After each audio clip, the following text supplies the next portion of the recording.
Gimana?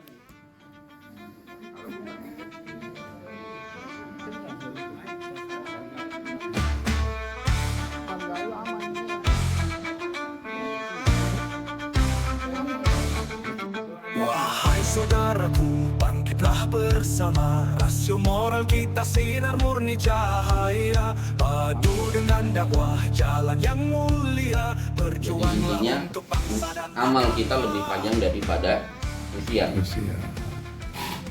Tentang lapar, kan kita sedang lapar ini. Jadi berkenaan dengan lapar, kalau ada yang mengatakan lapar itu pemicu seseorang untuk melakukan perbuatan kejahatan, itu memang benar. Betul ya. Itu tidak salah. Benar tuh. Orang lapar lebih Karena galak. alladzi at'amahum min ju' wa amanahum min khauf. Allah yang memberikan makan sehingga hilang kalian rasa lapar. Allah memberikan aman sehingga hilang rasa takut. Aman kaitannya dengan makan, takut kaitannya dengan lapar.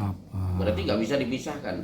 Orang melakukan tindakan kriminal itu karena faktor lapar.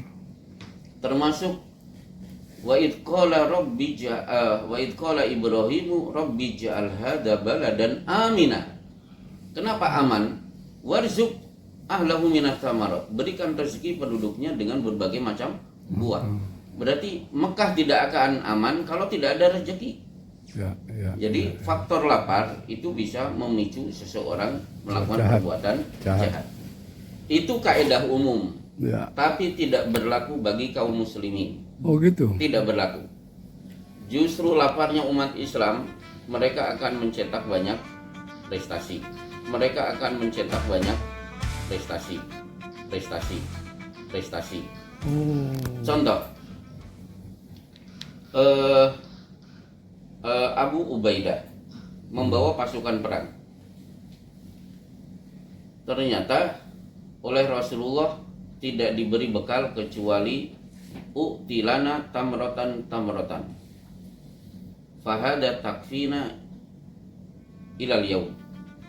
Jadi sehari konsumsinya cuma sebutir kurma. Cuma sehari. Satu hari sebutir kurma. Padahal perang. Kan ada yang kaget, kaifa tasna'una biha, bagaimana kalian bisa berbuat dengan sebutir kurma? Namusuha kama yamusus sobi. Kami tidak punya tapi kami emut. Kami tidak punya tapi kami emut. Biar efeknya lama. Kalau dikunyah kan tahu-tahu habis. Nah, kalau diemut kan lama lumayan. Nanti Pak Arjan ya silakan diemut berapa lama. Ternyata pasukan yang konsumsinya cuma sebutir kurma pulang membawa kemenangan. Pulang membawa kemenangan. Sakit ya. Itu Abu Ubaidah ibnul Jarrah. Sementara Sa'ad bin Abi Waqqas malah tidak diberi konsumsi. Makanan kalian adalah dedaunan yang kalian temui di sepanjang perjalanan. Sampai Sa'ad bin Abi Waqqas mengatakan, hatta inna lana do'u kama tada'u syar. Ketika buang air, kotoran kami seperti kotoran kambing. Masya Allah, hijau. Karena hijau kecil lagi. Karena makanannya Daun. Ternyata pulang menang, membawa kemenangan. Sakit ya. Jadi lapar itu bukan problem bagi kaum muslimin. Termasuk Rasulullah Shallallahu Alaihi Wasallam. Ya. Pada perang Khandaq itu kan sedang musim paceklik. Para sahabat harus mengeluarkan energi bikin parit. Pada lapar belum makan. Akhirnya para sahabat datang memperlihatkan satu batu diikat di perut. Ya Rasulullah, lihat kami. Rasulullah ternyata menjawabnya tidak lisan. Farafa Rasulullah Shallallahu Alaihi Wasallam saubahu fa idza fihi hajarani. Rasulullah juga mengangkat kainnya, beliau perlihatkan dua buah batu. Masya Allah. Yang diikat dua buah batu tidak rewel. Ini satu Berarti rewel. pasukan perang dalam kondisi lapar. Tapi real perang Khandaq dimenangkan kaum muslimin.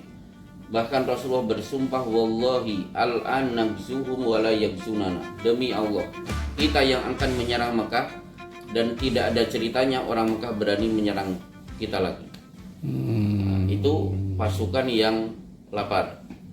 Perang Badar juga ya? Perang Badar kan Ramadan malah. Iya. Termasuk Abu Hurairah itu kan prestasi perang lah. Prestasi ilmu siapa? Abu Hurairah.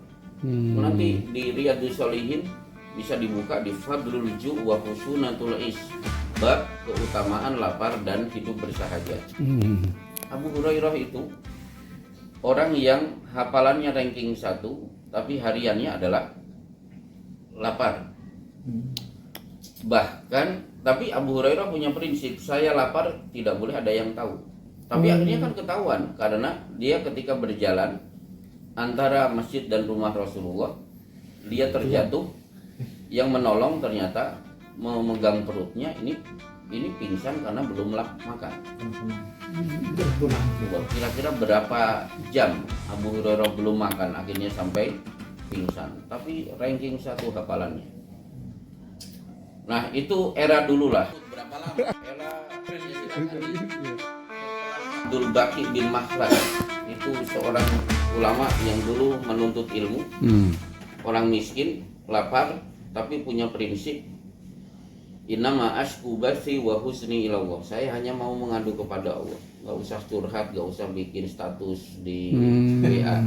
Orang lain nggak perlu ada yang tahu.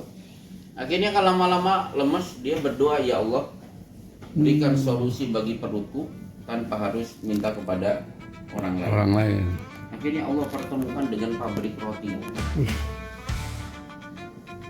Dia tidak minta kepada karyawannya roti, tapi dia dekati cerobong asapnya. Cerobong asapnya kan bau roti juga.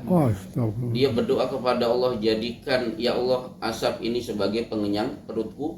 Dengan mengucapkan bismillah, dia hirup dalam-dalam, akhirnya kenyang. Berangkat, bisa melanjutkan perjalanan rihlatun fi thalabil ilmi. Ya bapak-bapak bisa praktekkan lah, bawa nasi ke tukang sate, ada asapnya. Insya Allah bisa ya. Jadi itu contoh orang lapar bisa. Makanannya ya silakan berapa lama.